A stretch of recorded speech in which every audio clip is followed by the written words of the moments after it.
I remember the first time Emily told me I didn't belong in that house. She didn't raise her voice, didn't glare, didn't even look angry. She simply set her fork down and looked through me, like I was furniture. If you're watching this, tell me where you're from, or what time it is. The three of us were sitting at the dining table that evening, me, Laura, and Emily. The house was quiet except for the subtle clink of silverware and the low hum of the refrigerator. The kind of quiet that isn't peaceful, but careful. Laura had cooked something simple. Lemon chicken with rosemary, a recipe she always made when she wanted to keep things uncomplicated. I thought it might help. I thought maybe we were all just tired. Maybe space and time would loosen the knots. But the silence didn't soften. It thickened. Emily sat across from me, head slightly tilted, expression unreadable. She was in her late 20s, sharp, poised, always composed in a way that felt practiced. She had her mother's eyes but her father's posture, shoulders pulled back like she was always prepared for battle. And I? I never saw myself as someone anyone had to fight. Laura tried to make conversation. Something about the weather. Something about the neighbor's new fence. Small talk that dissolved before it reached the air.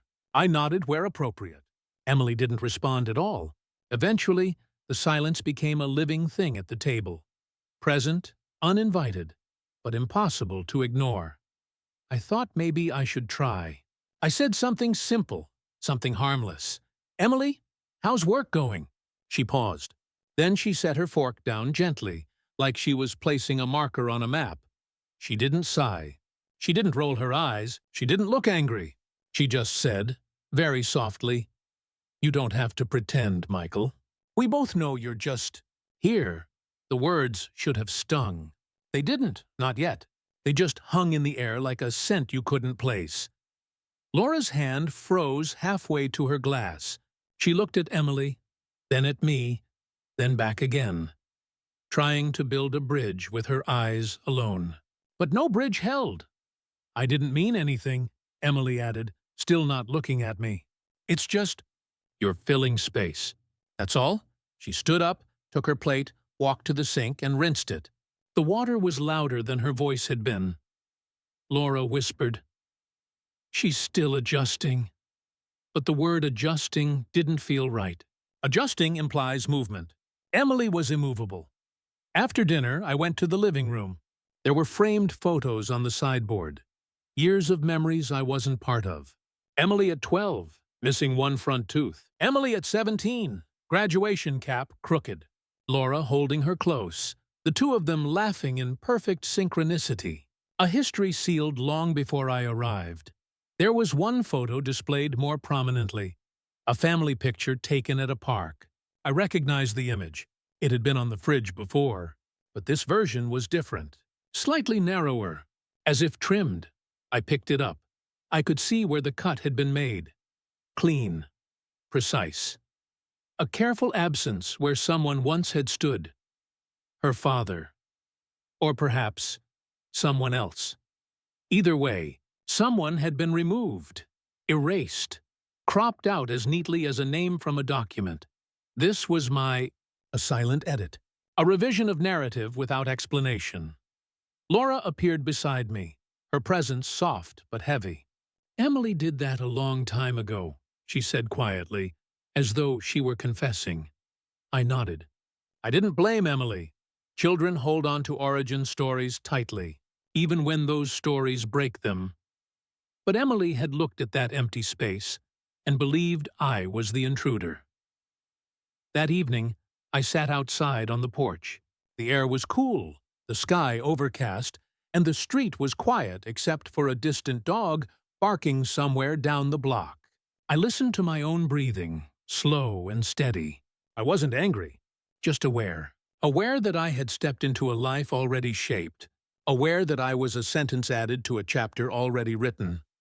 Laura joined me, leaned her head against my shoulder. She didn't say anything. She didn't apologize. She didn't try to explain, and maybe she didn't have to. Not yet. But I felt something shift that night. Not loudly, not dramatically, just the slow beginning of something unraveling. And as I looked through the living room window at that photo with its missing piece, I realized some silences mean something is coming, and I was already in the middle of it, even if I hadn't understood the story yet. I wasn't looking for love when I met Laura. I wasn't even looking for company. I was just trying to remember how to be a person again, after losing a version of myself I never thought I'd lose. If you're watching this, tell me where you're from or what time it is. It was late autumn, early enough that the leaves still held color, late enough that the air had a quiet chill. I had taken to walking after work because movement felt easier than conversation. I'd walk the same route down Maple Street, past the bakery that opened too early and the bookstore that closed too late. I was just trying to avoid going home to an empty house that echoed more than it sheltered. She was sitting at a corner table in that bookstore cafe, reading something with a soft leather cover. She had her hair pulled back loosely, a few strands falling forward, catching the orange glow of the lamp beside her. The world around her seemed to move, but she didn't. She looked calm in a way I didn't understand yet. I ordered a coffee I didn't really want. I didn't drink it. I just stood there for a moment, trying to steady myself in a room that suddenly felt unfamiliar. She looked up and noticed me staring. Most people would frown or look away. She didn't. She smiled a small, quiet smile as if to say, "It's okay. I see you. No harm done." That was the first moment. The second moment was when I realized she wasn't reading a novel. She was reviewing medical forms, insurance paperwork, prescription notes. Her wedding ring was still on her finger, but the seat across from her was empty. Not recently empty, permanently empty. We didn't talk that day. The first words we shared came a week later. Same cafe, same seat, same soft lamplight. She nodded when I walked in, as if we were already acquainted. I sat down at the nearest table, pretending to read a newspaper someone had left behind. The paper smelled like ink and old hands. The words swam. I wasn't paying attention. She closed her folder and spoke first. "You're grieving," she said, not unkindly, not assuming, just observing, and I didn't argue. I didn't deflect. I didn't joke or explain or apologize. I simply exhaled and nodded. She didn't ask who I lost. I didn't ask her. We just sat there, two people who understood that naming pain too early makes it sharper. The next day, she told me her husband had died of heart failure. Quietly. Quickly. And she was left with a daughter who needed answers she didn't know how to give. A daughter who had lost not just a father, but her world's center of gravity. That was that chapter of life. She pulled a receipt from her purse, the last grocery receipt with his handwriting on the signature line. She kept it the way some keep photos or locks of hair. Proof of existence. Proof of presence. She placed it on the table between us. Not for me to touch, just for me to witness. And I understood. Our conversations didn't begin with love. They began with quiet, with shared loss, with the soft, steady rebuilding of breath. Weeks passed. Our walks overlapped. Our silences matched. She told me about Emily in small doses, like someone rationing a precious resource. A girl who was bright but guarded. A girl who had opinions about everything and trust in almost nothing. The first time she invited me to their home, I hesitated. Not because I didn't want to go, but because grief has a way of making you careful. When you've lost once, you become deliberate about stepping toward anything that could be taken away again. The house was warm, but lived in. Books stacked beside chairs. A blanket on the back of the couch. Nothing curated, nothing staged. I remember Emily standing at the bottom of the staircase. She didn't speak. She just looked at me. Long, assessing, calculating. Not hostile, not angry, just taking inventory. Children who've lost something too early learn to evaluate threats before they learn to say hello. I smiled. She didn't return it. I didn't take it personally. Not then. Laura touched her daughter's shoulder gently. Emily didn't pull away, but she didn't lean in either. A fragile balance formed between the three of us. none of us knowing what it would eventually become. If I'm honest, I think I fell in love with Laura the moment I realized she carried pain without letting it turn her bitter. Some people break under grief. Some sharpen.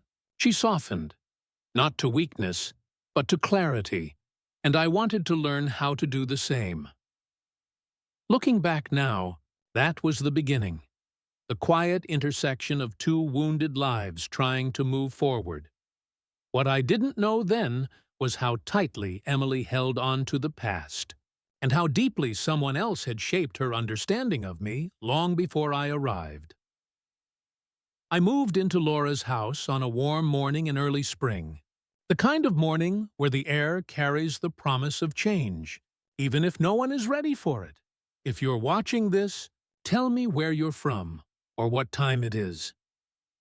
The house sat on a quiet street lined with bare trees that were just beginning to green. It was a modest home.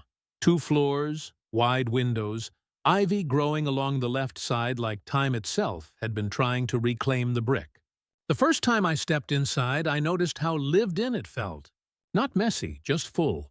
Shelves with framed photos, children's drawings tucked behind books, mismatched coffee cups in the cupboard. Nothing curated, nothing staged. It was a home with history. A history I had not been part of. We moved slowly, not because there were many boxes, but because we both understood this wasn't just furniture shifting. This was identity shifting. This was identity shifting, landscape shifting, the kind of change that rearranges more than rooms.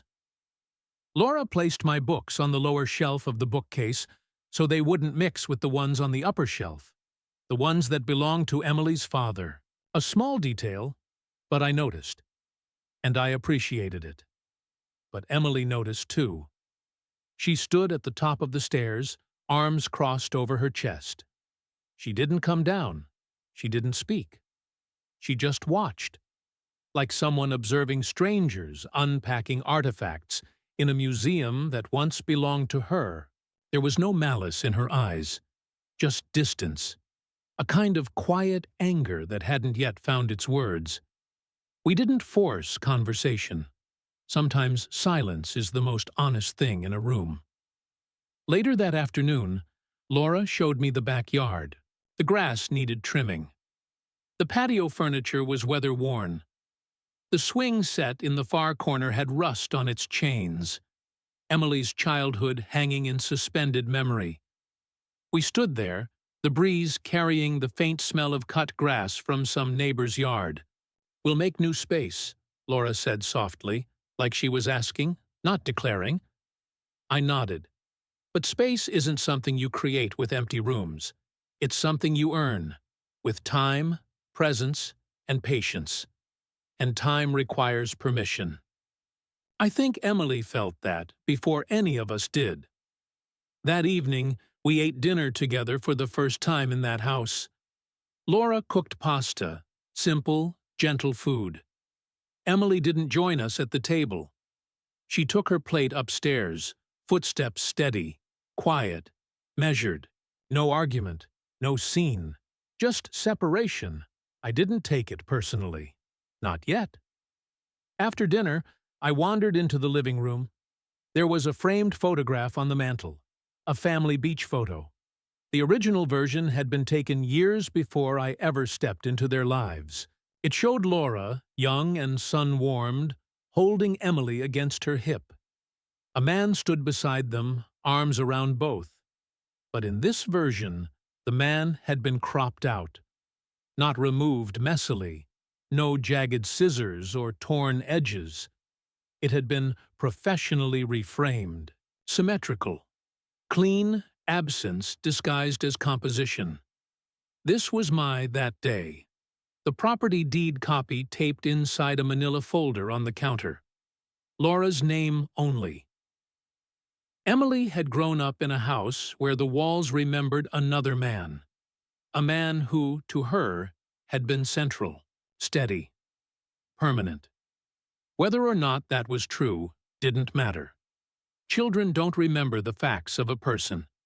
They remember the gravity of them. I was stepping into a gravitational field already in motion. That night, I heard muffled voices through the wall. Laura's voice, pleading gently. Emily's voice, tight, contained. "He's not replacing anyone," Laura whispered. The reply came sharp, low, almost breaking. "He's already replaced him." Then silence. No slamming doors. No raised voices. Just quiet pain settling into the floorboards. I sat on the edge of the bed and breathed slowly, feeling the weight of something I hadn't caused, but now belonged to. I didn't try to defend myself. I didn't try to fix it. I didn't step into the conversation, because I knew this wasn't about me at all. It was about a shadow, a memory, a version of family that had been broken long before I ever entered the picture. But repairs, even the quiet kind, require everyone to want the house to stand again. And Emily was still living in the ruins. I slept lightly that night. The house didn't feel hostile, just uncertain, like it was watching to see who I would become inside it. I didn't know then how deep the story went, how the shape of the past had been bent intentionally, how someone had been feeding Emily a narrative I could not see yet. But I knew this. A house remembers what came before you, and sometimes, before you can build anything new, you have to learn what it mourns. I met Victor Hale in a room that smelled faintly of old paper and polished wood. A room where conversations were measured, and truths were never spoken quickly. If you're watching this, tell me where you're from, or what time it is. The office was downtown, in a quiet building with brick walls and tall windows that let in filtered light. Nothing dramatic. No imposing legal portraits or displays of power. Just files, books, and a small fern in the corner that leaned toward the glass. Calm spaces always have a way of making hidden things feel louder, though. I felt that as soon as I walked in. Victor stood when I entered. Tall, composed, silver at his temples, though he didn't look old. His suit wasn't expensive, but it was precise. Like everything about him had been measured twice before being allowed into the world. He reached out to shake my hand. His grip was steady, almost quiet. "Michael," he said. Not Mr. Hart. Not formality, just steady recognition. We sat. No small talk, no polite weather comments. He simply opened a folder in front of him. Yellowed edges, corners, softened. It had been handled many times. "This," he said, tapping the cover once, "is Laura's estate file." The word estate made something shift in my chest. It sounded like planning for after, like accepting an end.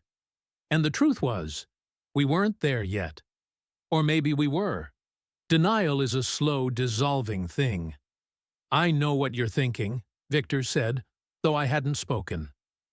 "This is preparation, not conclusion." I nodded, though I wasn't sure which one we were closer to. He told me he had handled legal matters for Laura for over a decade.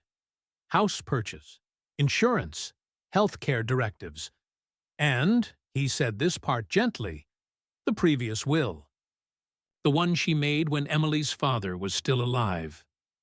The room felt still when he said that, like the air itself paused. He slid a single paper across the table.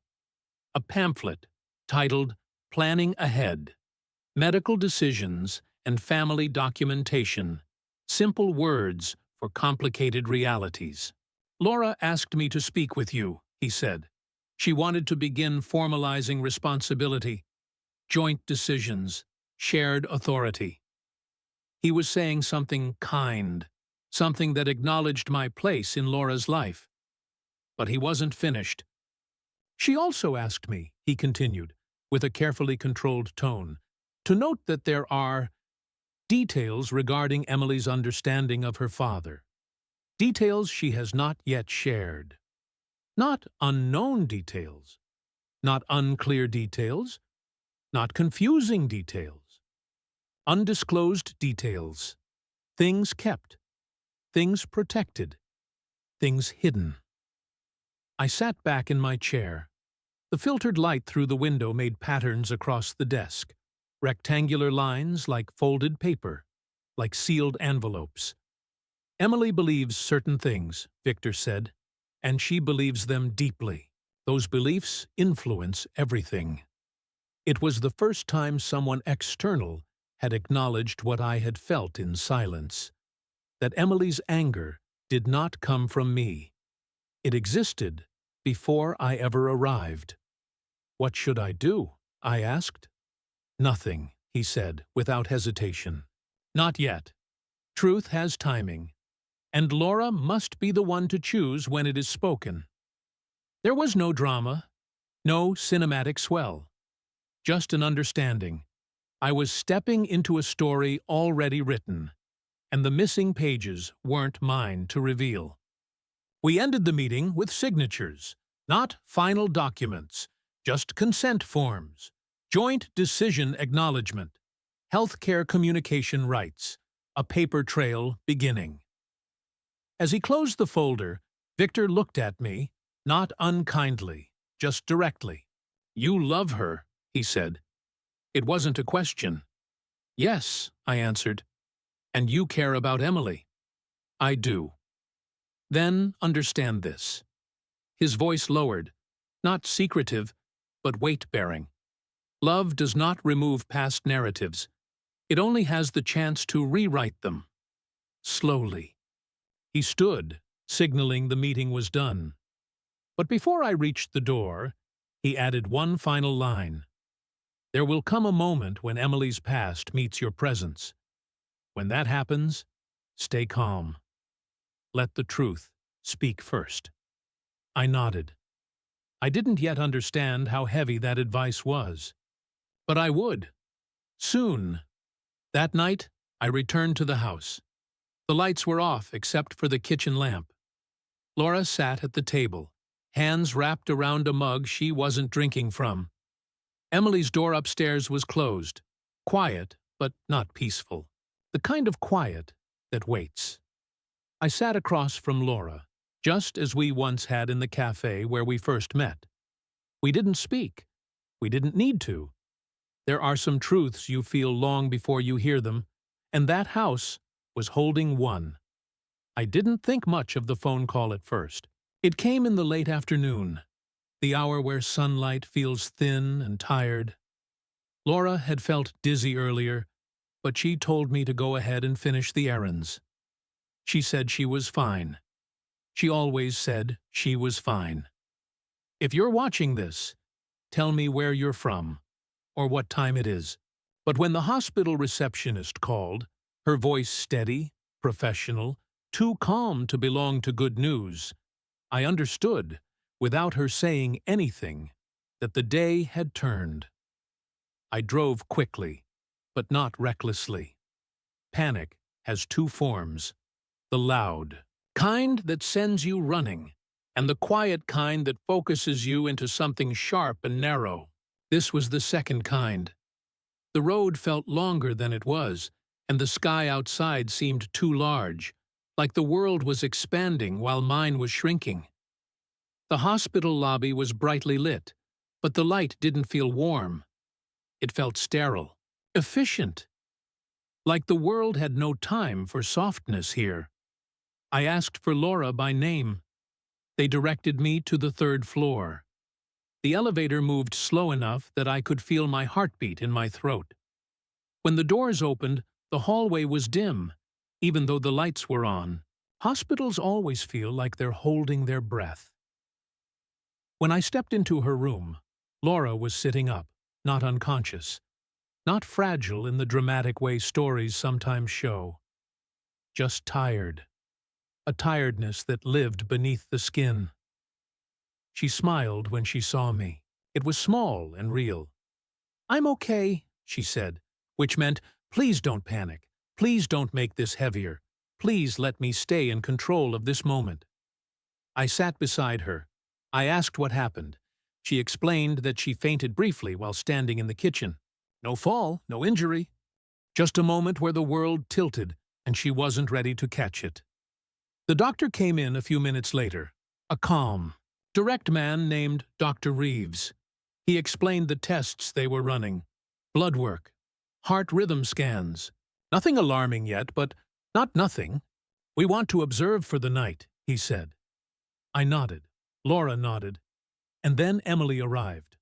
Her entrance was sharp, like a sudden shift in temperature. She walked in fast, breath uneven, eyes wide but not wet. She didn't look at me first. She went straight to her mother. Why didn't anyone call me sooner? She demanded. Not in anger. In fear, Laura reached for her hand. It just happened. I'm all right. But Emily wasn't listening to that. Fear rarely listens to calm. Her eyes flicked toward me next. Sharp, direct, accusing without words. As if I had chosen how the world broke that day. I didn't argue. I held my place. I didn't need to defend myself from something that wasn't mine. She stayed on the opposite side of the bed from me. The room had space for 3 people, but for a moment it felt too small for the history inside it. We sat in silence until a nurse came in with forms. The of the night. A white clipboard. Patient observation details. Emergency contact confirmation. Treatment consent authority. The nurse looked from Laura to us. We'll need the primary decision maker. Signature confirmed here. Emily reached for the clipboard. First, Laura's hand moved, slow but firm, and rested on mine. Instead, Michael signs. Those 2 words were soft, but they changed the temperature of the room. Emily froze. Her hand hovered in the air, then withdrew slowly, like she had touched something that burned. She didn't speak. She didn't need to. Every emotion passed across her face in silence. Confusion, disbelief, betrayal, loss. Because this wasn't just a signature, it was naming. It was acknowledgement. It was placement. We stayed through the evening. Doctors came in. Nurses checked monitors. Machines hummed and beeped and whispered. At some point, the world outside went dark. The hospital stayed bright. Emily barely looked at me, but she didn't leave. That was something. When visiting hours ended, I told Emily I would stay overnight. Laura nodded, tired. Emily hesitated, then leaned down and kissed her mother's forehead. She didn't say goodbye. She didn't say anything. She just left the room quietly. When the hallway swallowed her footsteps, Laura exhaled a breath she had been holding since the moment Emily walked in. "I'm sorry," she whispered. "For what?" I asked, but she didn't answer. Not then. She just closed her eyes and drifted into sleep. I sat in the chair beside her bed, listening to the slow rhythm of the heart. Monitor. One steady beat after another. Life continuing, but changed, and I knew then this. Night was the beginning of something. Not the problem, but the reveal. Sue thought that night in the hospital might soften things between us. Shared fear can do that sometimes, pull people closer, even if just for a moment. But sometimes fear doesn't close distance. Sometimes it sharpens it. If you're watching this, tell me where you're from or what time it is. It was the next afternoon. Laura was stable, resting under the quiet watch of machines that blinked with their gentle confirmations of life. I had gone home to shower, change, and return with some of her things. A sweater, she always said, felt like warm sunlight, a small bottle of lavender lotion, and her favorite book of poetry. I wanted her to feel like herself in a place that never lets anyone feel like themselves for long. When I walked into the kitchen, Emily was already there, standing by the counter, still, too still. She didn't look at me right away, just stared at the mug in her hands. Coffee long gone cold. The house around her felt like it was holding its breath. The morning light came through the window in clean squares, bright and unforgiving. When she did finally raise her head, her eyes didn't hold confusion anymore. They held decision. "You're taking my mother away from me." No hesitation. No stumble. The kind of sentence that has been rehearsed quietly, over and over. I set the bag down slowly. "Emily," I said gently, "that isn't what's happening." "Yes." Her voice cracked. Not from volume, but from something older. "It is. It's exactly what's happening." She took one step forward. Not aggressive, just closer. Close enough that I could see the exhaustion in her face, the sleeplessness, the fear. "You replaced him," she said. "Not my father. Just him, like his name was a wound she refused to reopen. You walked into this house and took everything that was ours. You don't even see it, do you?" I let the silence sit. Sometimes silence reveals more truth than dialogue ever can. She shook her head, frustrated by my quiet. "You act so kind, so patient, like you're just trying to help." Her throat tightened. "But I know what you're doing. You're making us dependent on you. And then one day, when you have enough, you'll leave too." There it was. Not anger, not hatred. Fear. Deep, marrow-level fear of abandonment. Fear that life repeats itself. Fear that love is temporary. Fear that every door opens only to close. I spoke softly, "Emily, I didn't come into your mother's life to take anything from you. You took everything." Her voice rose, not sharp, but breaking. "You took the seat at the table. You took the conversations, the decisions, the space, and now the hospital calls you. Not me. You signed the forms. Not me." Her breathing was uneven. Not fury, panic. And that's when she said it. The line that would echo for a long time. "You are just a replacement. A stand-in. A filler for a space that was never yours." She turned away, as if to end the conversation. But something slid off the counter as she moved. A phone. Her phone? The screen lit up for a moment, and I saw something on it before it dimmed again. A text message, opened recently. From a contact saved simply as R. The message read, "He doesn't belong there. Don't let him rewrite your life." This was the of the chapter, not spoken aloud. Not explained, just a glimpse, a suggestion of a voice. Behind hers, a narrative not born from her own mind. I didn't ask about it, not yet. If I confronted it now, it would only deepen the fracture. So I breathed slowly. Let the moment be what it was. "I'm not asking you to accept me," I said finally. "I'm just staying. That's all." She closed her eyes, like what I said hurt more than if I had argued back. She left the kitchen without another word. Her footsteps were soft, like she was carrying the weight of something she didn't know how to set down. I stood there for a long time after she disappeared. Upstairs, listening to the quiet creaks of the house, settling, listening to the sound of a story I didn't know I was living inside of yet. The truth was not ready to reveal itself. Not yet, but I had seen the first shadow of it. There was someone else in this narrative. Someone shaping her beliefs from a distance. Someone with a history tied to this house. Someone who had everything to gain by keeping Emily. Angry, I returned to the hospital later that afternoon with the bag I'd packed. The sweater, the lotion, the book. The hallway felt the same as the night before. Too bright in some places, too dim in others. Like the building couldn't decide whether it was comforting or simply efficient. If you're watching this, tell me where you're from or what time it is. Laura was awake when I stepped in. She looked smaller under the white sheets, but her eyes were clear. She smiled when she saw the bag in my hand, and that smile was still the same. Soft, steady, the kind that made silence feel less heavy. "You brought it," she said. "Of course I did." I set the bag on the bedside table and helped her slip into the sweater. She closed her eyes for a moment as the fabric settled around her shoulders.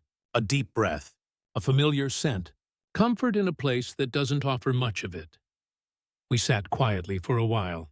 The machines beeped at their slow, measured rhythm. A nurse passed by the open doorway with a cart of supplies. Somewhere down the hall, someone coughed. A television in the waiting room played news no one was really watching. Laura's fingers brushed mine, hesitant, searching for something to hold. "I heard she spoke to you," she said gently. There was no question in her tone. "Just knowing. She's hurting," I said. She nodded. "She has been for a long time." The quiet stretched between us. Not uncomfortable, just heavy with things unsaid. "I should have told her differently," Laura whispered. I turned slightly toward her. "Told her what?" She didn't answer immediately. Her gaze drifted toward the window, where a narrow slice of pale sky was visible.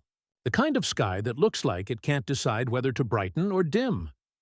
"You came into our lives at a time when I didn't think I could feel hope again," she said. I was afraid of losing that. Afraid of asking too much. Afraid of confusing her. Afraid, always afraid. She closed her eyes. Her voice wasn't breaking, just tired. Bone-deep tired. "I didn't want to erase her father," she continued. "I didn't want her to think loving you meant forgetting him, or replacing him, or pretending he wasn't part of her story." I listened. Every word was chosen slowly, carefully, like she was stepping on fragile glass memories. "So I didn't tell her everything," she said. "I didn't tell her what he did. What he didn't do. What he walked away from. I let her keep the version of him she loved. I thought it was protecting her." She opened her eyes then and looked directly at me. "But silence is its own kind of lie, isn't it?" I didn't respond. The truth didn't need my voice. She reached into the drawer beside her bed, hands trembling slightly, and pulled out a folded paper. A handwritten note. Not long, not dramatic, just a few lines. "I wrote this weeks ago," she said. "For Emily." I didn't know when to give it to her. I still don't. She placed it into my hands. The handwriting was gentle, curved, familiar. "We'll talk soon. Love, Mom." Not an explanation. Not a confession. Just a promise. A promise that time had already begun taking away. I folded the note carefully, like something that could bruise if handled too quickly. "You don't have to choose between us," I said. She smiled, the kind of smile that doesn't reach joy, but reaches truth. "No," she whispered. "But she might think she does." A soft knock at the door interrupted us. A nurse checking vitals. Laura leaned back against the pillows, eyes closing again. Rest tugged at her. I stayed until her breathing steadied and slipped into that gentle rhythm between sleeping and waking. When I stepped into the hallway, Emily was standing there, not approaching, not avoiding, just waiting. Her eyes flicked to the folded note in my hand. A flicker of something crossed her face. Fear, longing, resentment, too mixed to separate.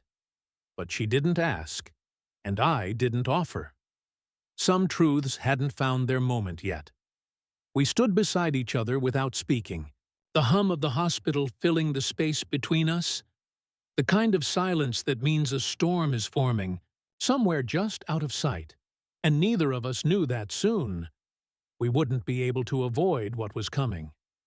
I didn't go looking for secrets. I went looking for a pen. It's strange how the things that change everything rarely arrive with intention. They arrive quietly, like a drawer you open without thinking. If you're watching this, tell me where you're from or what time it is. It was the next day, after I got home from the hospital. The house felt different now, not emptier, but paused. Like someone had pressed a hand over the world to keep it from moving too fast. Laura's sweater was still draped over the back of her favorite chair. Her shoes were by the door. The space remembered her, even if she wasn't in it. I needed a pen to sign the next set of hospital forms. I walked into the small study, a room Laura rarely used anymore, but never changed. It smelled faintly of old paper and lavender. Dust settled neatly on the desk surface, untouched except for the stacks of mail she always promised to sort through. Tomorrow.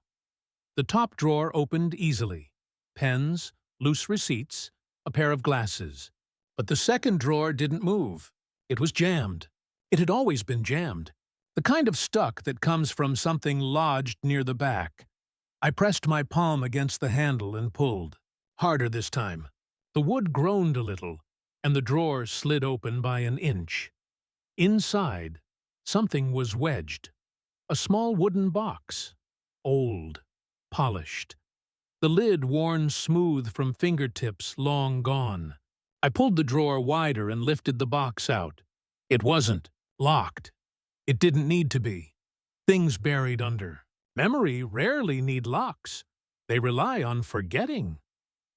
Inside the box were letters, stacked neatly, tied with a thinning, ribbon, paper aged at the edges. I recognized the handwriting. On the top one, before I even finished unfolding, it was from him. Emily's biological father. The words were written in a tone that surprised me. Soft, poetic, persuasive. The voice of someone who knew how to speak beautifully without ever having to act beautifully. He wrote about missing Emily, about how the world had treated him unfairly. How life had pulled him away. How no one understood him the way Laura once had. And then the line that repeated itself in nearly every letter.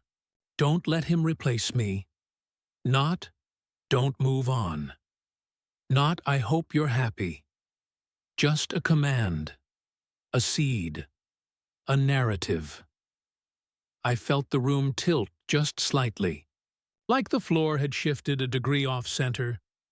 The next letter was written later, years later, the edges more worn, the ink lighter. She should know I wanted to stay. He took you from us. He, meaning me, a rewriting of history before I had even entered the story. It wasn't just memory Emily was fighting to protect. It was a story someone had given her. A story she believed more than her own eyes. My hands were steady, but my breathing was not. I took a photo of the letters, not out of suspicion, not for argument, but because truth can evaporate when memory blurs, and I needed to remember this exactly as it was. This was the chapter. Evidence without confrontation. I placed the letters back in the box, closed it gently, returned it to the drawer. Only this time I didn't push it all the way shut. I left it slightly ajar. Not intentionally, just honestly. Emily's footsteps came down the stairs. Slow, measured, careful. She walked into the study doorway, leaned against the frame. Her eyes went directly to the open drawer. Not me, not the pen in my hand, not the hospital forms. The drawer. She didn't say anything, neither did I. Silence again. But not the same one. This silence had an audience now. She stepped forward, but not close. Her voice, when she finally spoke, was almost a whisper. You shouldn't go through things that aren't yours. I nodded. You're right. But her eyes flicked to the drawer again. Because she knew. On some level, she knew what was inside. She turned and walked away. Not angry. Not dramatic. Just withdrawing. Like someone retreating deeper into a story they're afraid to lose. Because losing it might mean losing themselves. I stood there alone in the study, the light from the window stretching long across the floorboards. Something had shifted.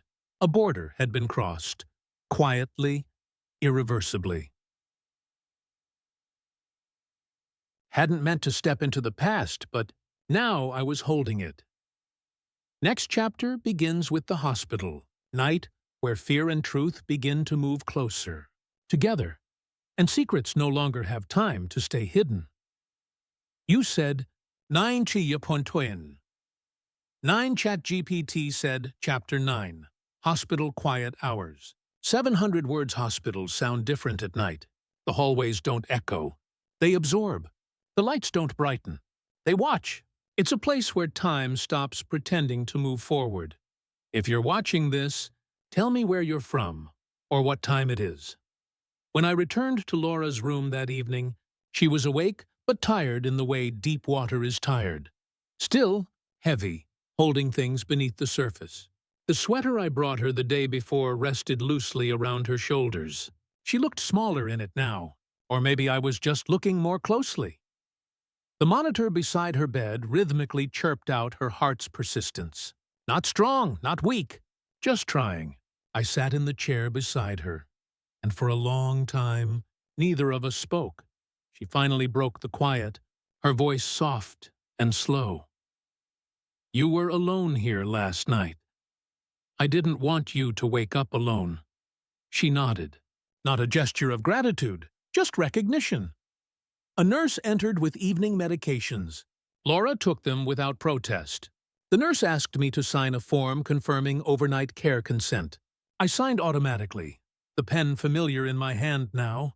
I wrote my name slowly, each letter deliberate. It wasn't until after the nurse left that Laura spoke again. Did Emily come today? Yes. Laura swallowed, her throat working hard around the silence. And? We talked, I said carefully. Her eyes stayed closed, but I could feel the tension in her fingers where they rested on the blanket. I tried, she said quietly. I tried to keep her heart intact. I didn't want her to break. I understood, but love that protects through omission doesn't prevent breaking, it delays it. Fall in a done. Knock interrupted us. Then Emily stepped inside. Her expression was composed. Carefully composed. The emotional equivalent of a clean bandage placed over a deep wound. She didn't look at me. She went directly to her mother and sat at the edge of the bed, taking Laura's hand gently. How are you feeling? She asked. It was the first time I heard her voice that day without a sharp edge. Without armor. Laura smiled faintly. A bit tired, but all right. The room felt warmer for a moment. But warmth is fragile in places like this. We sat, together in a triangle of silence, Laura resting between the two opposing gravitational pulls of her life. It was then I noticed something. On the counter near the small sink sat the visitor log sheet, a clipboard where names and times were recorded. A simple paper trail, and Emily's name was on it fewer times than I had believed. Not absent, not uncaring, just living in another orbit. There were gaps of days. Days when she hadn't come. Days when she couldn't. Days when she wouldn't. The realization didn't make her cruel. It made her human. She had been carrying grief alone for years, too early, too heavy. And someone else had been filling that silence with stories. Someone who wasn't here. The weight of that truth settled quietly between us all. Eventually, Laura drifted into sleep, her breathing slow and soft. The lights dimmed automatically at 9 o'clock. Emily stood. I stood too. We stepped into the hallway together. The air was, different out there. Less intimate. More exposed. Emily stared straight ahead when she spoke.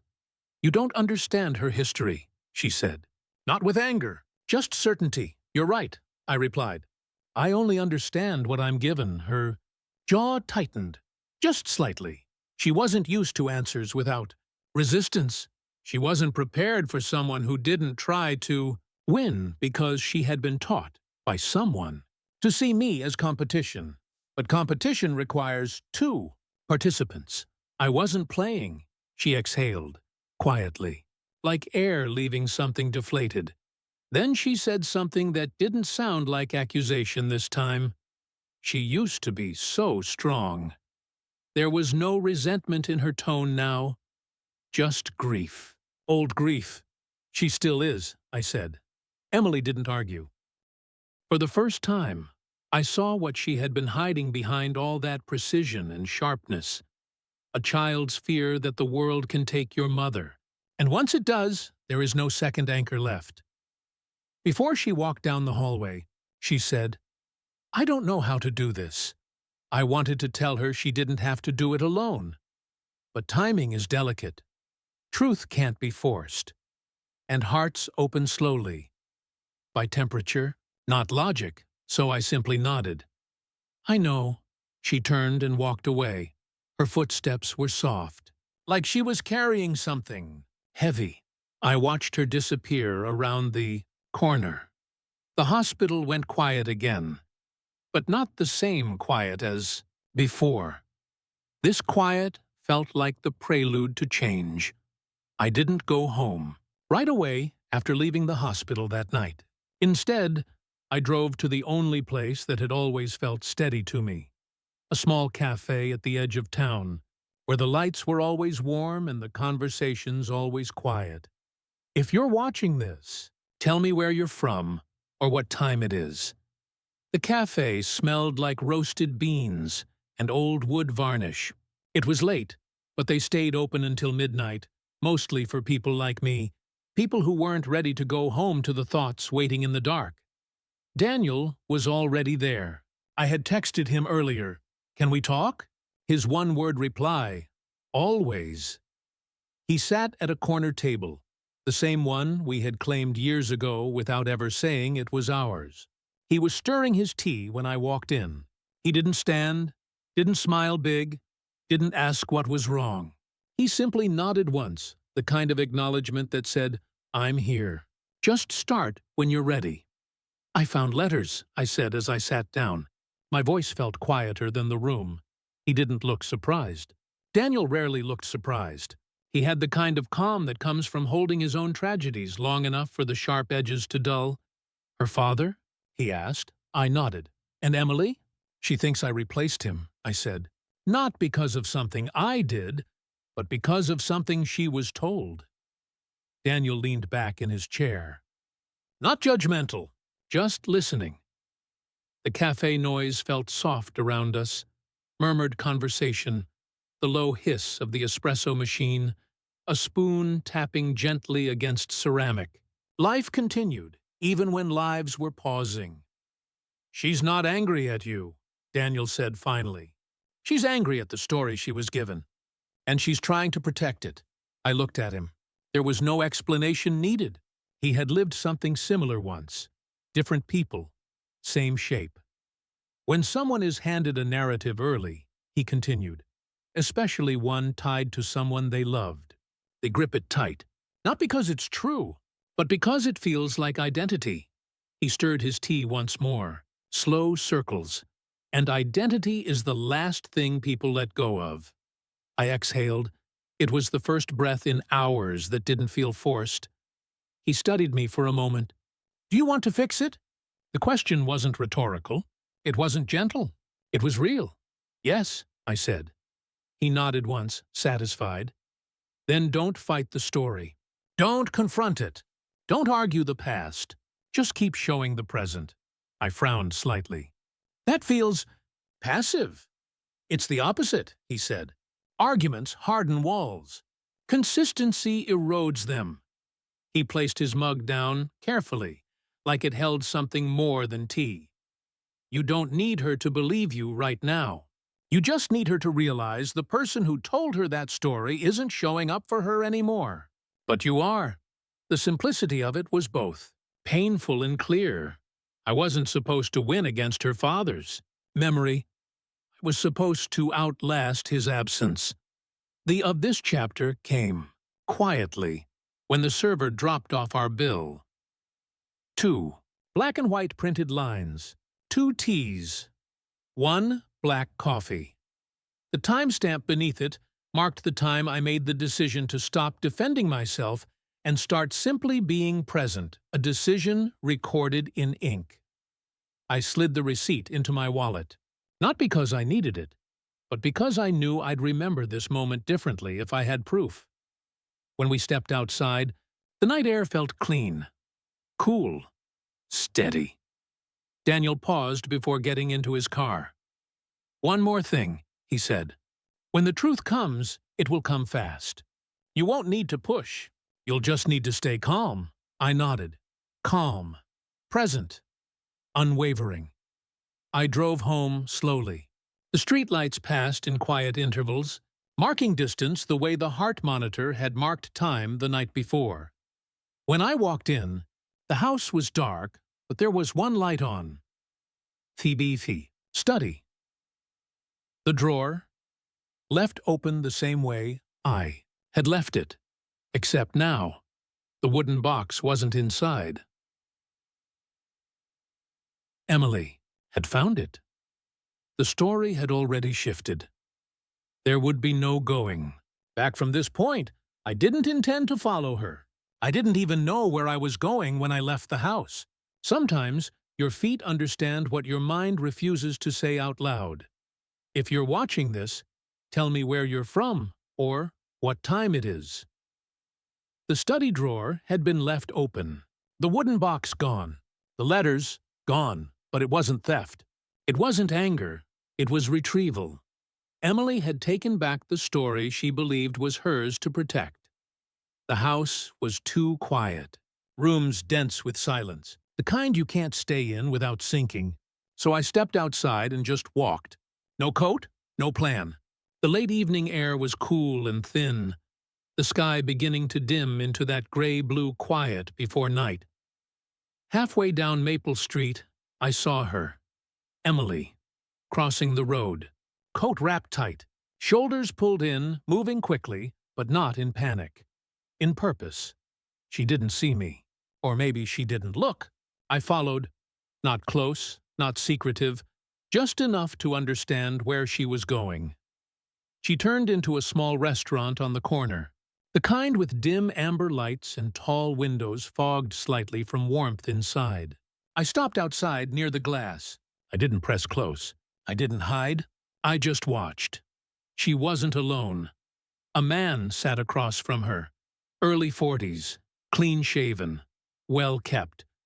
Not extravagant, but intentionally put together. He had the kind of posture that didn't ask for attention but expected it. The kind of ease that comes with knowing how to perform. Sincerity. His expression was soft, familiar, too familiar.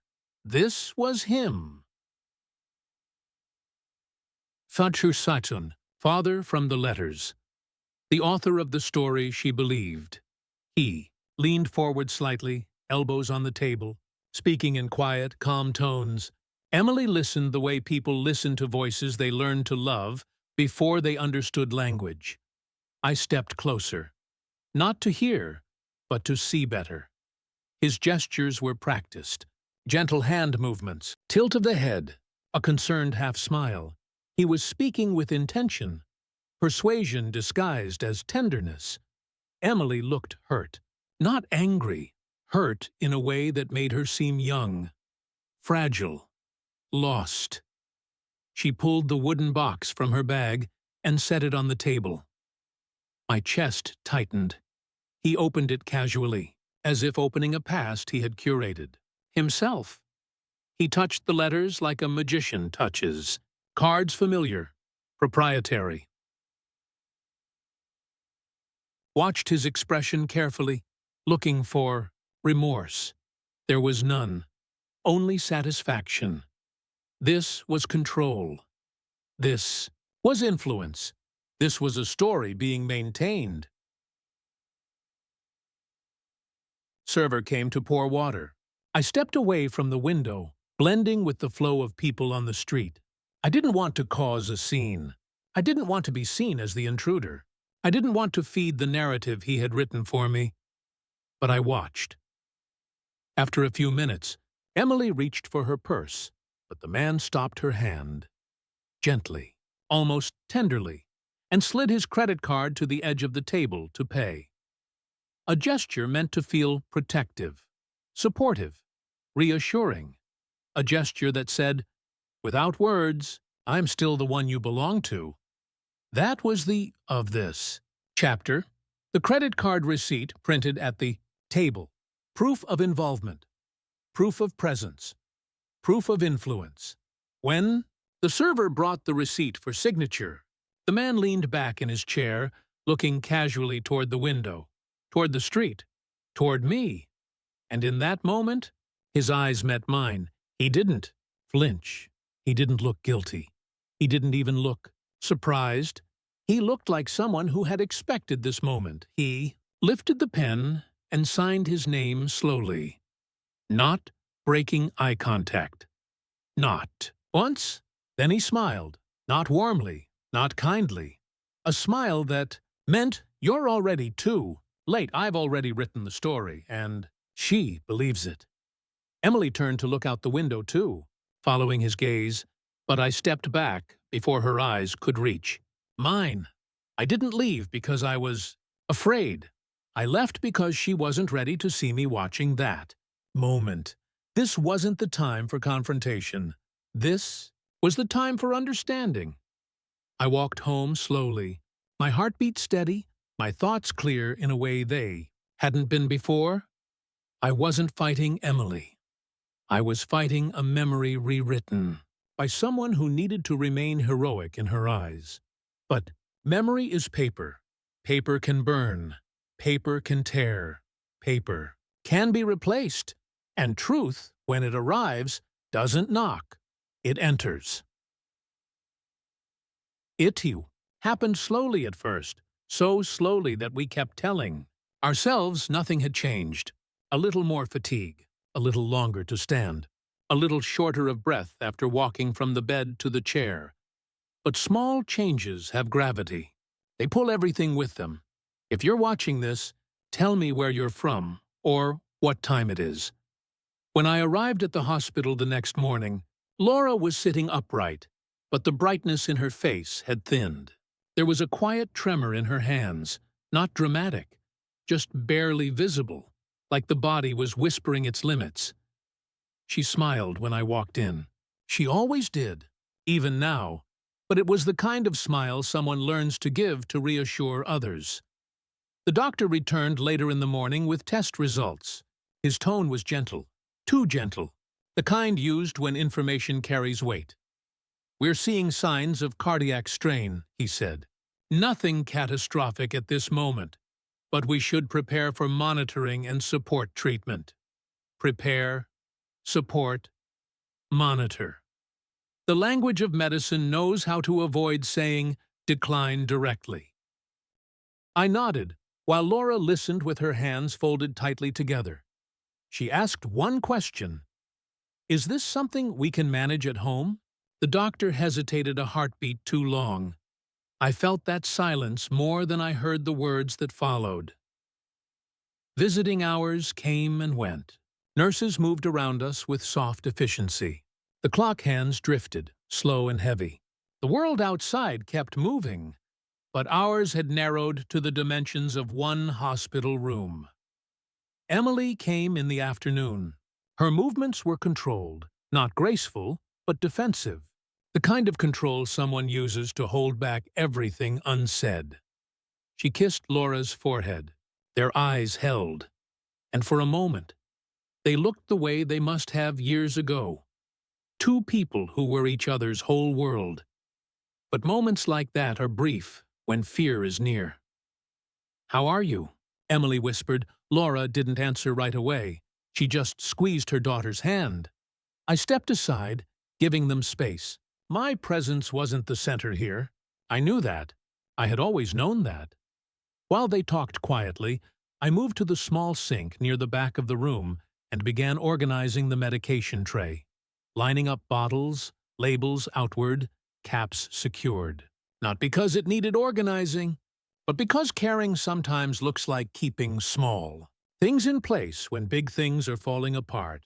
This became my of the day medication schedule chart pinned by a magnet to the wall times dosages notes, spaces, waiting to be filled, responsibilities spelled out in ink. Added my initials beside the morning and evening. Checks, a small signature of presence. Emily watched me. Not with resentment this time, with something else. Something quieter, something closer to recognition, or maybe exhaustion. Later, when Laura drifted to sleep, Emily stepped into the hallway. I followed a moment later. She didn't look at me when she spoke. I didn't know it was this serious. Her voice was smaller than I'd ever heard it. Not weak, just unguarded.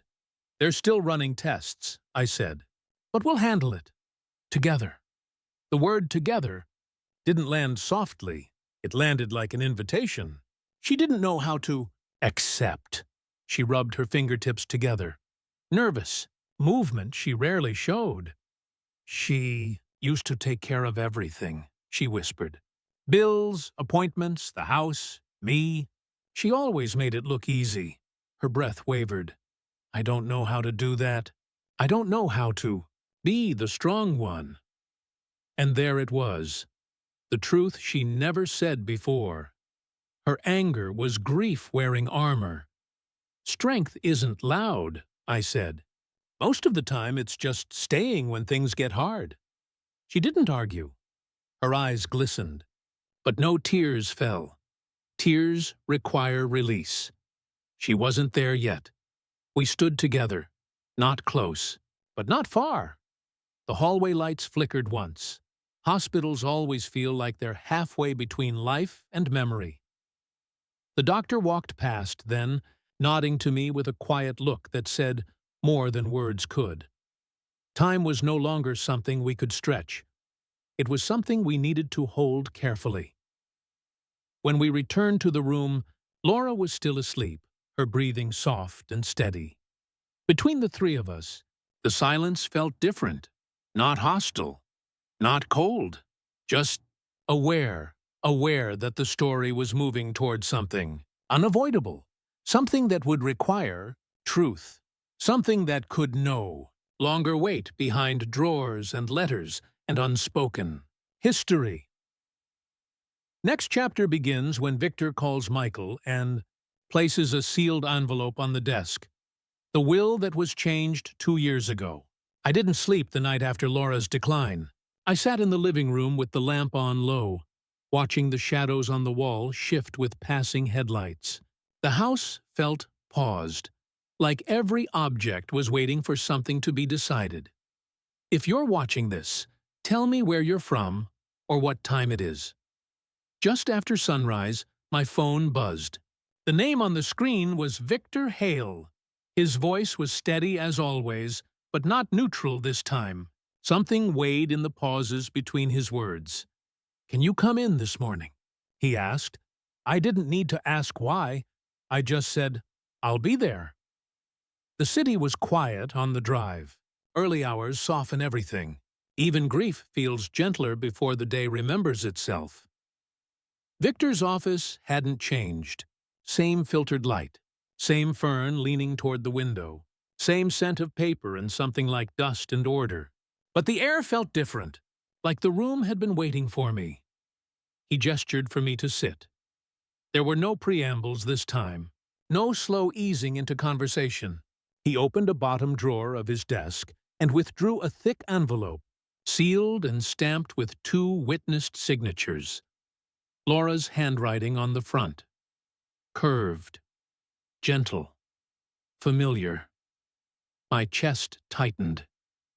She updated her will 2 years ago. Victor said quietly. She made thoughtful, deliberate decisions while she was healthy. She didn't want emotion or urgency to alter her clarity.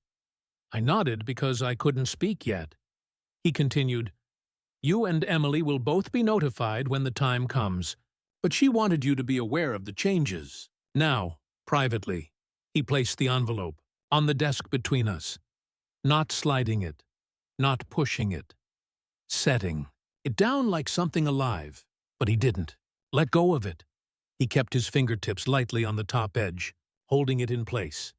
"This is not to be opened yet," he said. "Not until I call you. Not until I confirm it is time. Do you understand?" His tone wasn't commanding. It was protective. "Yes," I answered. He watched me for a moment, studying something deeper than expression. "Laura didn't make these decisions to divide anyone," he said. She made them to clarify what was already true. That sentence stayed in the room. I didn't. Ask who got what. I didn't ask why. This wasn't about inheritance. This was about order, about narrative, about truth documented, so it could not be rewritten or reshaped by memory or regret. The envelope was more than paper. It was final word. The of this chapter was not the envelope itself, but the date stamped in the upper corner. Signed 18 months before I moved into the house, meaning Laura made these decisions before Emily accused me of filling space, before the resentment sharpened, before illness arrived. This wasn't reaction. This was clarity. Victor finally released the envelope.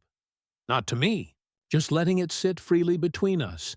I didn't reach for it. Reaching felt like claiming. Claiming felt like assuming. Assuming felt like betrayal. So I simply looked at it. A sealed truth waiting. Victor leaned back. There will come a moment, he said, echoing Daniel unknowingly, when Emily will need what is inside this envelope. Do not give it to her before that moment, not even if she begs for it, not even if she hates you for holding it.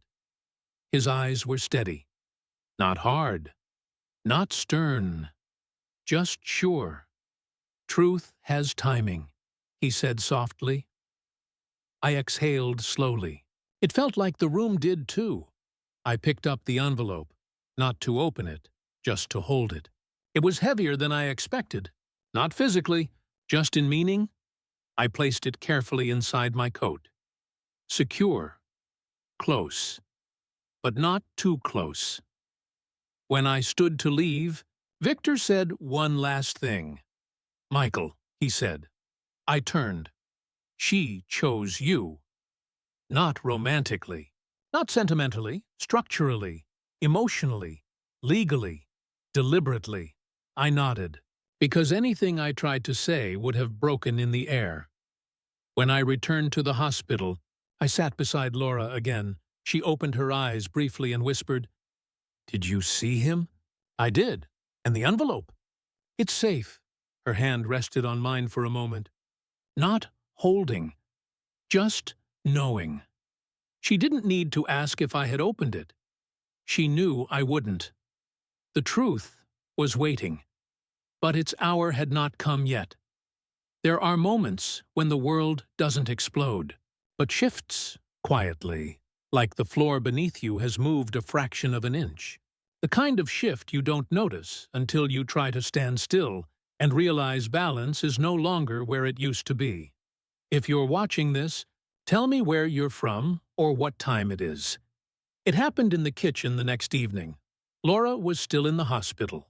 I had come home briefly to shower, gather fresh clothes for her, and try to eat something. The house felt hollow. Not empty, but echoing. Houses remember the weight of the people inside them, and without Laura, the air seemed thinner. I had just set a pot of water on the stove when the front door opened. I heard the sound of keys, the familiar thud of Emily's coat being hung on the hook, and her footsteps. Steady, determined. She walked into the kitchen and didn't look at the stove, or the counter, or the chair. She looked at me, the kind of look that isn't searching for answers, the kind that already believes it has them. Did you know? She asked. No context. Just those 3 words. I didn't respond immediately. Silence has a way of revealing more truth than quick answers. She took a sharp, shaky breath. Did you know my mother changed her will? Her voice didn't rise. It didn't break. It was steady in that frightening way stillness can be. I didn't lie. Yes. Her eyes closed for half a second, enough to fracture whatever composure she'd built to make it through the door. Her eyes closed for half a second, enough to fracture whatever composure she'd built to make it through the door. You knew, and you just walked around this house, acting like you belonged here. The accusation wasn't thunder, it was rain, slow, cold, relentless. I didn't make any decisions about her will, I said quietly. That was hers, but she didn't hear that. Or maybe she couldn't. Truth sounds like betrayal when your heart is already cracked. You replaced him, she whispered, voice thinning. You came into our life, and you took what was ours. You took her. You took everything. And now you're going to take this house, and the savings, and the life she built.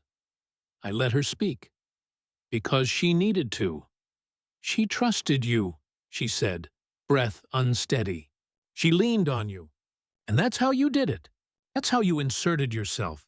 Piece by piece, smile by smile, gentle answer by gentle answer. You made her dependent. And now I'm the one outside of my own life. Her eyes flooded, but tears didn't fall. Say something, she demanded. Say something. I breathed slowly. Emily, I said softly, I loved her before I ever stepped inside this house. I didn't take anything. I just accepted what she offered. She shook her head, a small, frantic motion. No, I know what you're doing. I know how people like you work. You come in quiet. You come in gentle. You make space. And then you push out what was already there. Her voice was trembling now. Not from rage, from fear.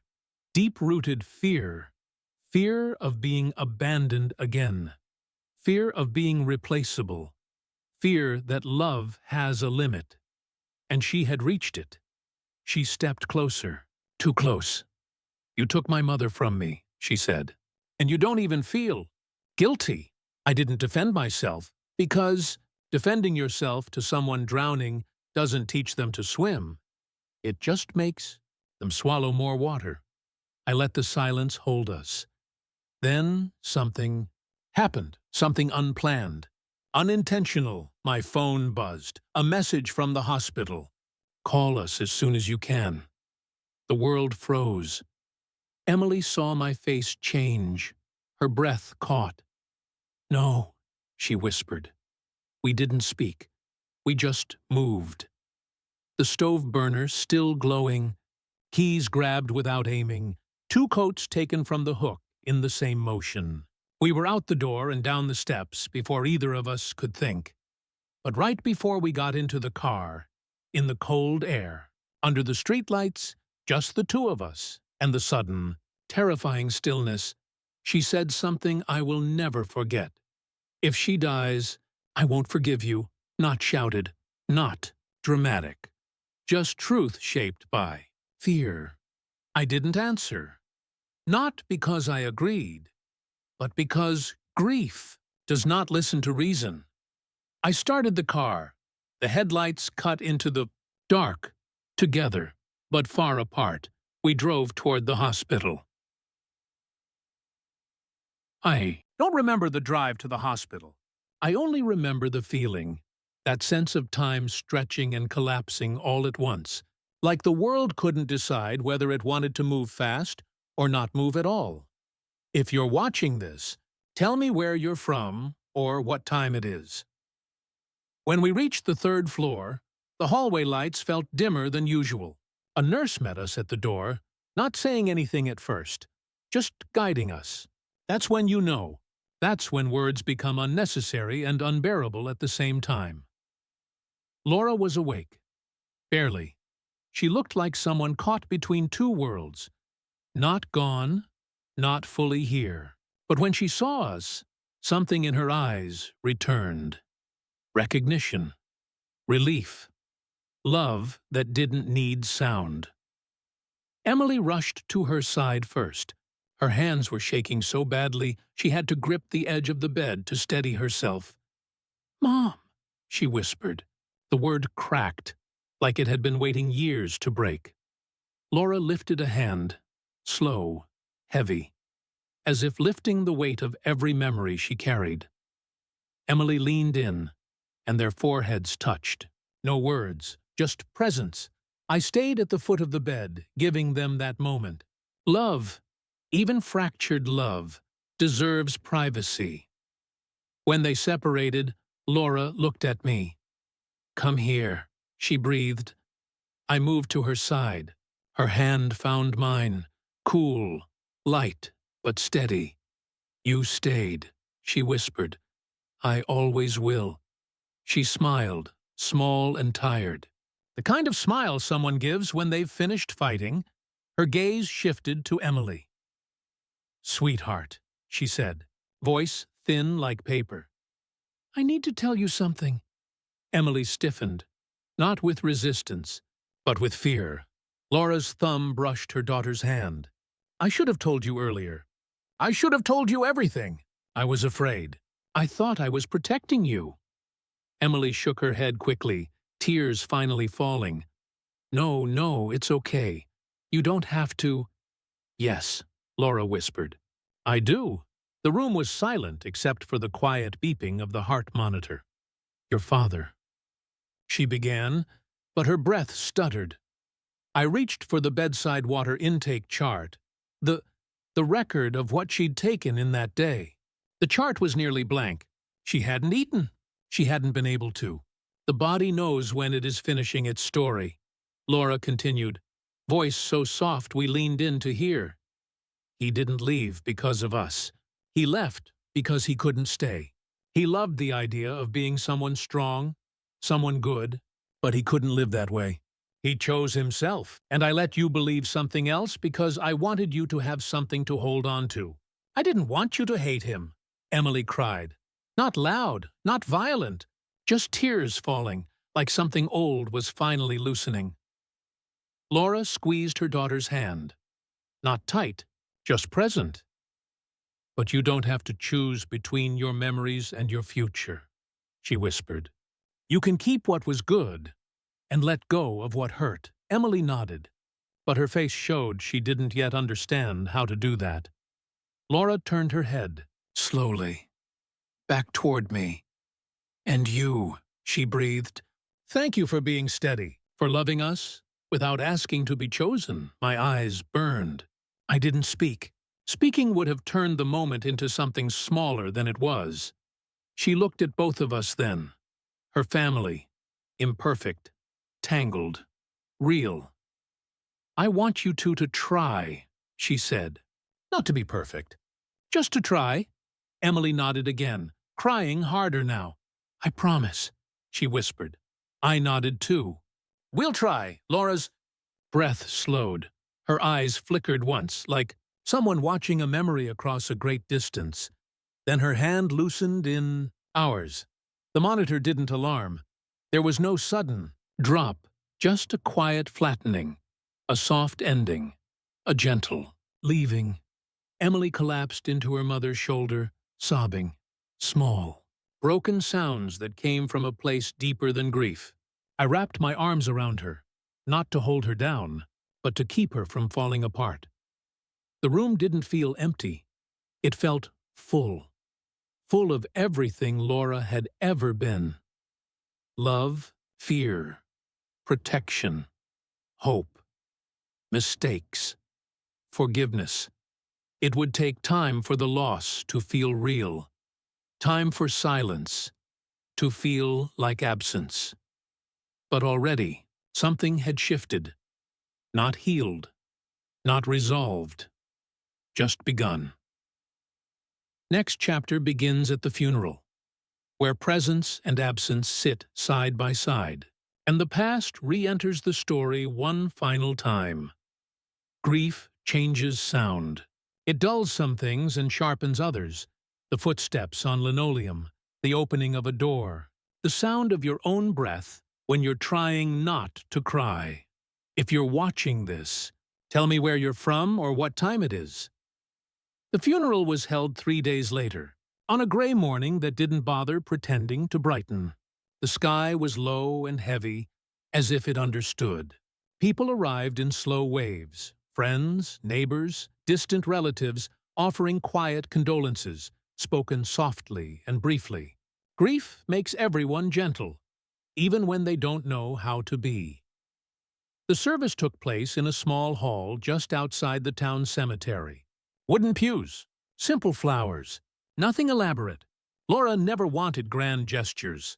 She believed love was proven in presence, not display. Emily sat between two of her mother's cousins. She looked composed again, neat coat, hair tied back, shoulders squared, but her eyes didn't settle on anything. They drifted, unfocused, like she was inside a memory only she could see. I sat in the row behind her, not beside her. It wasn't time for that. Grief requires space, even when it hurts to give it. When the service began, the officiant spoke words that didn't try to summarize her life, just acknowledged it. She loved deeply, he said, and she tried. That is the most any of us can offer the world. People nodded. Some cried quietly. I stayed still. Stillness felt like respect. After the service, we moved outside to the burial. The air was cold enough that you could feel it settling into your bones. The ground was soft from last night's rain. I stood beside the casket as it lowered. Emily stood on the opposite side. We didn't look at each other, but the space between us felt taut, like a thread pulled tight. Then I saw him, her father, the man from the restaurant, standing a short distance away near the tree line, not approaching, not joining, just watching. His posture was calm, his coat immaculate, like he was attending a performance he had no responsibility in, only history. Emily saw him a moment later. Her entire body reacted, not visibly, but internally. Her breath caught, her fingers curled, her eyes widened just a fraction, the kind of reaction that said, he matters to me, but I don't know how to place him here. He didn't move toward her. He didn't speak. He didn't even lift his hand. He simply let himself be seen. That was enough. A memory, a symbol, a ghost made flesh. Laura had once said that memory is not truth. It is attachment. Now I understood. When the final words were spoken and people began to disperse, Emily stayed where she was, looking at the ground, at the casket, at the space that would soon close over her mother. I waited. Not too close. Not too far. The of this chapter came when the funeral home coordinator asked each of us to sign the guest registry before leaving. The book lay open on a folding table, pen resting in its crease. I signed my name first. Simple, clear. When Emily stepped forward to sign, she didn't write Emily Hart, the name she had used for years. She wrote Emily Rhodes, her father's name, declaration, a memory, a story still clinging. But she didn't look toward him. She closed the pen slowly, placed it down gently, and exhaled. I walked her to the car, but she stopped just before reaching the door. Her voice was barely audible. She was the only person who understood me. I shook my head, softly. She will still understand you. Just differently now. Her shoulders trembled. But she didn't cry. Not here, not yet. Grief has its own timing. She got into her car and closed the door. She didn't leave immediately, just sat there, staring at nothing. The man in the distance finally turned and walked away. Not toward Emily. Not toward me, just away. Because ghosts don't stay when the truth has begun to surface. I stood there for a long time, watching the cemetery workers begin their quiet, careful work. The world didn't feel heavier. It felt quieter. But quiet can be dangerous. Quiet means the next part of the story is approaching. And it was. The call from Victor came the next morning. I had been sitting at the kitchen table staring at a mug of coffee I hadn't touched. The house was too quiet now, not paused, empty. If you're watching this, tell me where you're from or what time it is. My phone buzzed once. Victor's name. No message, just the call. I answered. It's time, he said. No explanation, no condolences, no softening. He understood grief too well to decorate it with words. Emily agreed to meet at the office. She didn't speak on the way there. She just sat in the passenger seat, hands resting still in her lap, eyes fixed on the passing world outside the window. Trees, sidewalks, houses, none of it connecting. She had switched back to the kind of stillness she wore like armor. Victor's office looked the same as ever, but today it felt smaller, as if the truth waiting inside it needed less room than emotion did. He gestured for us to sit. Emily chose the chair furthest from me. I didn't take that personally. Distance is how wounds breathe. Victor placed a large file folder on the desk, the same one I had seen before, but this time he opened it. "This is Laura's final will and estate document," he said. "Signed 2 years ago. Witnessed. Notarized." Emily sat upright, not tense, not stiff, just listening in the way someone listens for pain they already expect. Victor continued, his voice precise. "The house and all property associated with it are left to Michael Hart." Emily's eyes closed, not in shock, but in recognition. She had suspected this. Victor didn't stop. "Financial savings and retirement accounts are to be divided equally between Michael Hart and the Harper Healthcare Support Fund, the charity Laura selected. Not Emily. Not completely."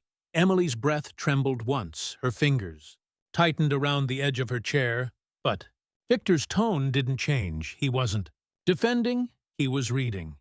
"And finally," he said, lifting one small sealed envelope from the folder, "Laura requested that one personal item be given solely to Emily." He placed it gently on the desk in front of her. Her name was written in her mother's handwriting. Emily. No last name. Emily stared at the envelope. She didn't reach for it. Victor folded his hands. "Your mother asked that you read this privately," he said softly. "Not here, not now." Silence settled thick in the room. Not sharp, not angry, just heavy. Emily still didn't look at me. Her gaze stayed on the envelope like it was something fragile, something dangerous, something alive. I didn't speak. Victor didn't speak. The room waited for her. After nearly a full minute, she reached out, slowly, and lifted the envelope. She didn't open it. She held it with both hands, as though afraid it might fall apart if she wasn't gentle.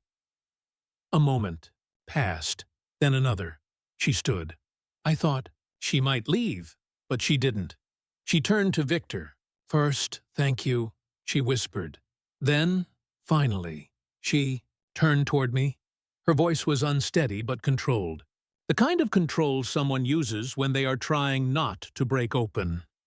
"Did you know about any of this before she died?" she asked. "Yes," I answered. "But I didn't open the envelope. I didn't know the details. I only knew she made her decisions before I ever lived in the house." Emily nodded once. Slow. Processing. Weighing. Recognizing. Her eyes filled. Not with blame this time, but with grief that finally had shape. She didn't say another word. She walked out of the office, envelope held to her chest like a heartbeat. She didn't know how to listen to yet. I stayed a moment longer. Victor didn't speak. He didn't need to. Some truths don't require commentary. I stepped outside finally and saw her at the far end of the parking lot, leaning against her car, one hand covering her mouth like she was holding in something too heavy to release. She wasn't ready yet. Healing is not a single moment. It is a series of permissions. I didn't approach her. I just stood nearby, present, steady. Not demanding to be seen. When she noticed, she didn't flinch. She didn't leave. She just stayed. Together, apart. Learning how to stand in the same story. Again, I didn't follow her home. I didn't call. Didn't ask if she was all right. Some Things aren't helped by presents. Some things need space, too. Break before they can settle again. If you're watching this, tell me where you're from or what time it is. It was the next morning when she knocked on my door. A soft knock. Barely there, the kind you could miss if you weren't listening for it. When I opened the door, Emily stood there wrapped in a coat that wasn't made for the cold. Her eyes were red, not from crying recently, but from crying slowly over hours. Quiet crying, the kind that reshapes you without noise. She didn't say, "Hello." She didn't ask to come in. She just held the letter. Her mother's handwriting still sealed along the edge. A small crease ran through the envelope. Proof she had held it, too. Tightly at some point. "Can I sit down?" she asked. Yes. We moved to the living room. She didn't choose the couch. She sat on the floor, crossing her legs the way she must have done as a child. I sat in the chair across from her. Not close, not looming, just present, for a long time. She didn't open the envelope. She just held it. Finally, she slid a finger under the seal. It opened with a sound so soft I barely heard it. She unfolded the letter and read silently. Since eyes moved slowly, line by line, her face still at first, then shifting in small, subtle ways. Pain, recognition, memory, grief, understanding, all. Passing like shadows. I didn't ask what it said. I didn't try to read it. Some truths are not meant to be spoken aloud. Some are meant to be held. After what felt like a long time, she let the paper fall into her lap. Her voice was quiet when she spoke. "She never told me," she said. "She never told me what he did, what he chose. She let me believe he left because she pushed him away, because she wasn't enough, because I wasn't enough." I said nothing. The room was already full. Emily wiped her cheek. Not a dramatic gesture, just keeping her eyes clear. She said she protected him because she wanted me to have someone to idolize, someone to blame the pain on without looking too closely. She thought it would help me grow strong. Her breath broke. Not loud, just a thin sound, but it didn't make me strong. It made me angry, always angry. At her, at you, at everything. I nodded, not agreeing, not claiming, just acknowledging. She held the letter up slightly, not to show it to me, but to feel its weight. She said she loved him, but she couldn't fix him.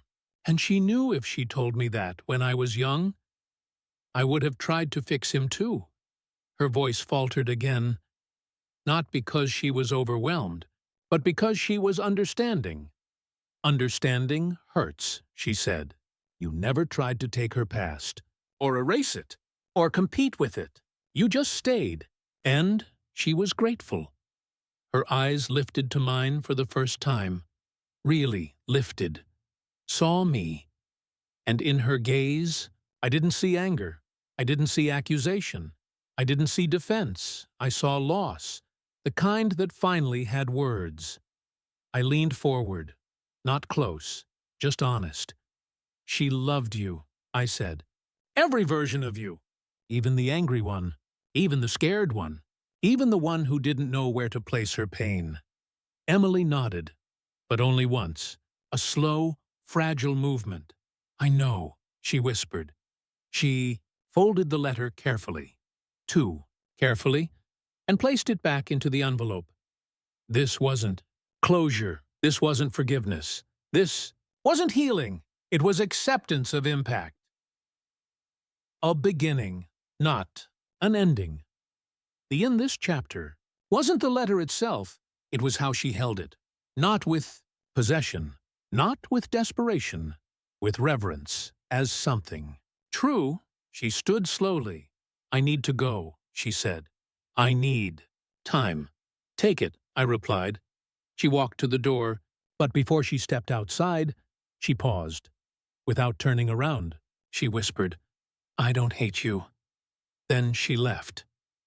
The house felt different after she closed the door. Not lighter, not brighter, just real, the kind of real that can hurt and heal at the same time. I didn't know where she went after she left the house, but I knew who she needed to see. Grief doesn't move forward until it confronts the place it came from. If you're watching this, tell me where you're from or what time it is. It was early evening when I got the text. Not from Emily. From a number I didn't recognize. She's here. Then, the Willow Street Cafe, the same cafe where Laura and I first spoke. The same cafe where Emily had once sat as a child, coloring while her mother read medical forms. Circles have a way of closing themselves. I didn't rush. I didn't run. I arrived quietly, the way truth does. Through the large front window, I saw them. Emily sitting at a small round table, the letter folded neatly in front of her like evidence.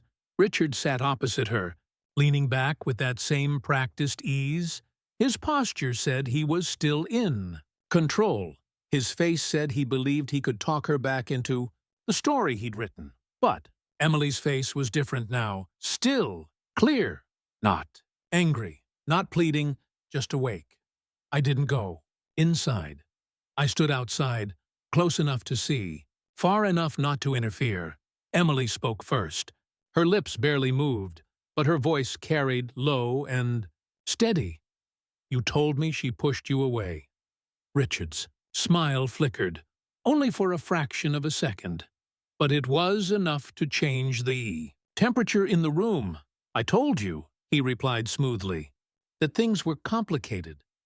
She shook her head. No. Complicated is two people trying and failing. Complicated is misunderstanding.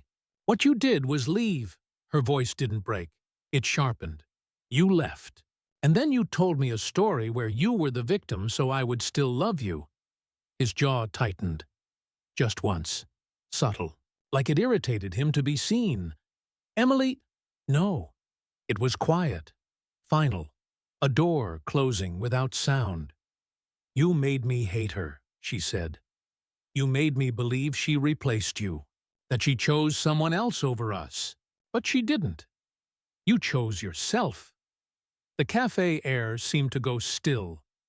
This wasn't accusation. This was clarity. Clarity is the one thing liars can't negotiate with. Richard leaned forward then, abandoning charm for something closer to defensiveness. She should have told you sooner, he said. She's the one who let the story stay this long, Emily nodded. She did, and she said she was sorry for that. Her voice trembled, but it didn't break. She apologized on her deathbed for protecting your image. His face changed again. Something small and sour. He hadn't expected that. Because men like him need the villain in the story to be the person who confronted them, not the person who forgave them. She told me the truth, Emily said softly. She said loving you once wasn't a mistake, but holding on to you after you left would have been. Richard's expression didn't crack, but his eyes did. Tiny fractures, barely visible, but real. Emily reached for her phone, not to record, not to threaten, just to remove his number. The of this chapter happened right then. She opened her contacts, scrolled, pressed delete, a single tap, undoing years, the smallest movement in the world, the largest shift in her heart. Richard swallowed, the sound visible in his throat. Don't do this, he said. Not pleading, not emotional, strategic, and Emily finally saw it. Not love, not regret, just control. She stood up slowly, folded the letter, placed it in her coat pocket. You don't get to narrate my life anymore, she said, and she walked out. Not fast, not dramatic, just forward. When she reached the sidewalk, she didn't look surprised to see me there. She didn't flinch. She didn't apologize for being seen. She just stepped close, close enough to lean her forehead gently against my shoulder, the way children do when they're finally allowed to stop being strong. She didn't cry. She didn't need to. Silence held us. But it wasn't the old kind anymore, the kind full of walls and distance. This silence was recognition, understanding. Wounds meeting air.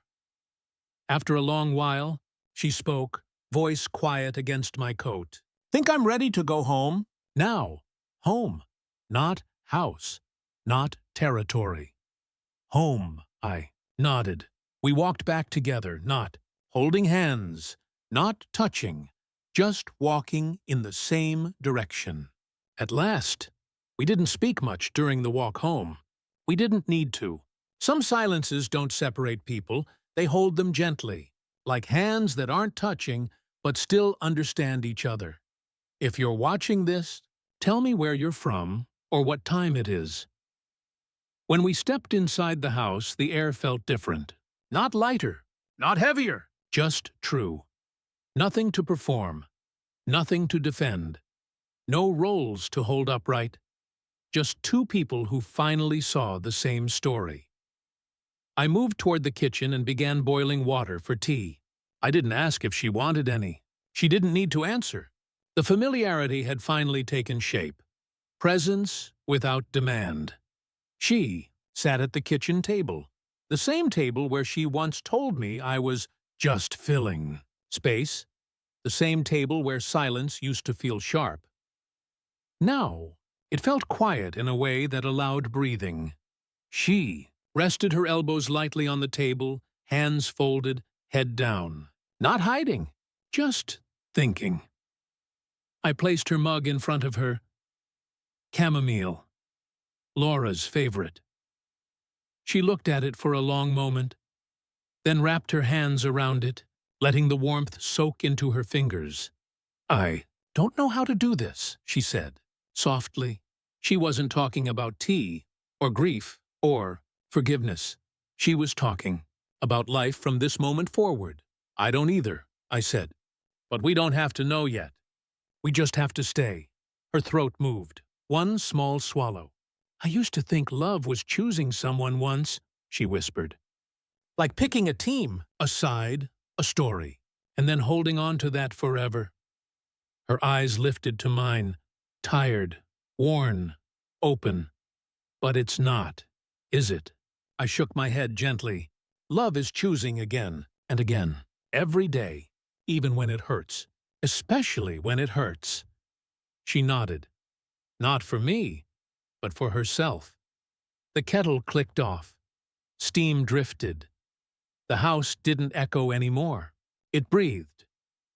After a while, she pulled the letter from her coat pocket and set it carefully on the table, not offering it to me, not hiding it, just letting it exist between us. "I read it 4 times, she said. "And the last time, it didn't hurt the same way." I didn't ask what changed. I could see it. She wasn't holding the past the same way anymore. She wasn't gripping it. She was holding it like something real. Not sacred, not tragic, just true. The "in this chapter" was not the letter itself, but the 2 mugs of tea sitting untouched on the table. They stayed warm for a long time. Neither of us drank them. Emily leaned back in her chair, eyes drifting around the kitchen, at the window, the counter, the cupboard door that never closed quite right. "This house used to feel like a museum," she murmured. "Everything frozen, every memory on display, every silence a reminder. And now?" I asked quietly. She thought for a moment. "I think it could feel like home. But not yet. Not today." "That's all right," I said. "Homes aren't built in a moment. They're built in small days." Her lips twitched, almost a smile, but not quite. Then she looked at me again. Really looked? "I can't promise I'll be easy to be around," she said. "I can't promise I'll be healed, or gentle, or even fair." "I don't need promises," I said. "Just honesty. She nodded once. Then something shifted. So small, most people would miss it. Her hand moved across the table, not reaching for mine, not asking, just resting closer. Not touching, but no longer distancing. It was the first bridge we had ever built together. A bridge made from stillness, and loss, and truth. The kind that lasts. The tea cooled. The room stayed quiet, but not empty. When the clock chimed softly in the living room, she stood. "I'm going to take a shower," she said. "And then maybe we can eat something." Of course. She walked upstairs, not retreating, not escaping, just living.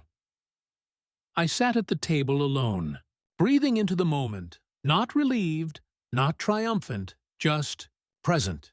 Healing isn't loud. It doesn't arrive like forgiveness or epiphany. It arrives like a person sitting at a kitchen table with someone they once could not bear to look at, and choosing to stay. The house didn't change overnight. Grief doesn't repaint walls or rearrange furniture. It simply settles in quietly, like dust in sunlight, noticeable only when the light hits at a certain angle. If you're watching this, tell me where you're from or what time it is. The days that followed were slow, soft, uneven. Emily and I moved through the house with care, not avoiding each other, not clinging either, just learning how to exist in the same space without the old weight between us. Some mornings, she left early for work. Some mornings, she didn't leave at all. She sat on the back steps with a mug of tea and stared at the yard where the swing set still stood. Rusted, leaning, but still holding its shape. A history that hadn't disappeared, only changed.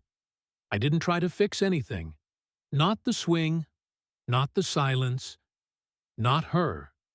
Healing isn't done to a person. It's something that returns when they're ready. One afternoon, I found her in the living room, sitting on the floor with a box of photos spread around her. She didn't look startled when I walked in. She held one picture up between her fingers. Laura at the beach, wind in her hair, eyes bright. Emily was small in the picture, clinging to her mother's waist, grinning like the world was simple and safe. She loved the ocean, Emily said softly. She did, I replied. Her voice didn't break when she spoke next, but something inside her voice shifted. Do you think I made it hard for her? The question landed gently, but it was heavy. She wasn't hurt because of you, I said. She was hurt because she loved deeply, and loving deeply always costs something. Emily nodded, not because she understood completely, but because she was ready to begin understanding. We sat together on the floor, looking through photographs without speaking, not reliving, just remembering. When we had finished, she gathered the photos into a neat stack. Not tight, not forced, just together, careful, but without fear of breaking something. Later that evening, we hung one picture on the wall in the hallway, one where all three of us were smiling. It wasn't staged. It wasn't perfect. It was just a quiet afternoon we had lived without knowing it would matter later. This was the final chapter. A framed photo, placed gently on the wall, not cropped, not edited, not rewritten, a truth left whole, time moved, not fast, not dramatic, just steady. Emily didn't become soft overnight. She still had sharp edges, moments of distance. Moments where old instincts resurfaced, like dark water beneath ice. But something had changed. She stopped fighting ghosts. And in doing so, she stopped needing to fight me. One evening, weeks later, we sat at the same kitchen table again. Chamomile tea, the house dim and warm. She looked at me carefully, not searching, just seeing. I don't know who I am without the story I grew up believing, she said. You get to decide that now, I replied. Not him, not the past, not me. You. Her gaze held mine for a quiet moment. I don't know if I can ever fully forgive you, she whispered, and I smiled. Not because it was pleasant, but because it was real. I don't need forgiveness, I said. I just need us to be honest. She exhaled slowly. Relief, not sorrow. Truth had taken root. She stood to go upstairs, pausing at the staircase. We'll talk tomorrow? She asked. It was a small question, but it was everything. Yes, I said. Tomorrow. She went upstairs. I stayed at the table, listening to the house settle around me, shifting into its new shape. Not a house divided by memory. A house reshaped by truth. There was no dramatic ending. No perfect restoration. No ribbon-tied resolution. Just life. Continuing quietly. With two people choosing, day by day, to remain in the same story, not because it was easy or beautiful or complete, but because it was true. And sometimes truth is enough. Tend.